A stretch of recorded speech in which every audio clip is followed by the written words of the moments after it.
key to a great-looking fairway is great-performing cutting units. If these units aren't consistently and carefully maintained, you're in for all kinds of trouble. Dull edges or incorrect blade-to-bed knife contact can damage turf, causing browning, tip dieback, even disease.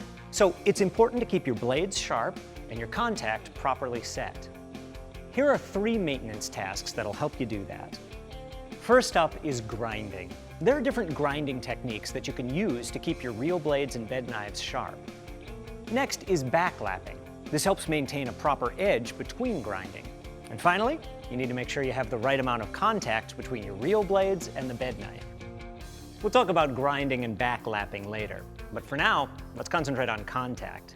Because the amount of contact between your reel blades and bed knife is crucial to mower performance and fairway appearance. If blade-to-bed knife contact is too heavy, the friction that's created wears down your cutting edges. Heavy contact can even cause grooved or rifled edges. On the other hand, if there's no contact at all, the cutting edges will wear faster, which degrades your quality of cut and leads to more frequent sharpening. That's why Toro recommends light contact between your blades and bed knife. Light contact helps your reel stay sharper longer. Even more important, light contact promotes healthy turf. Turf blades are gathered between the reel and bed knife, then clipped, which minimizes stress. When there's no contact between the reel and bed knife, turf tips are torn instead of clipped. This tearing yellows the edges and can make your turf more susceptible to disease. So always be sure your reel mower's cutting units are set up for light contact. Here's how to do it. Start by turning the bed bar adjusting screws counterclockwise until the bed bar does not contact the reel. Remember that these edges are sharp, so wear gloves and be careful around moving parts. Slowly rotate the reel so that a blade crosses the bed knife edge about 1 inch from the right side of the cutting unit. You'll be using the same blade throughout, so mark it to make it easy to find. This next step requires a 2 1/1000 inch thick shim, like this. You can get them and the cutting paper we use later from your distributor or Toro.com.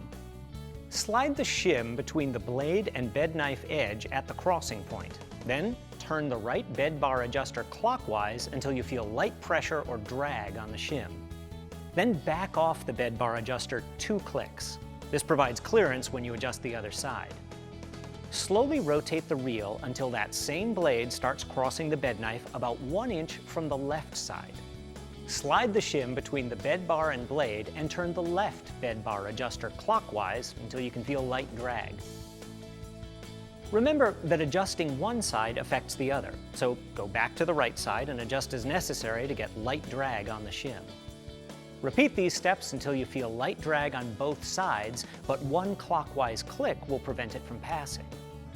The bed knife is now parallel to the reel and you're ready to set for light contact.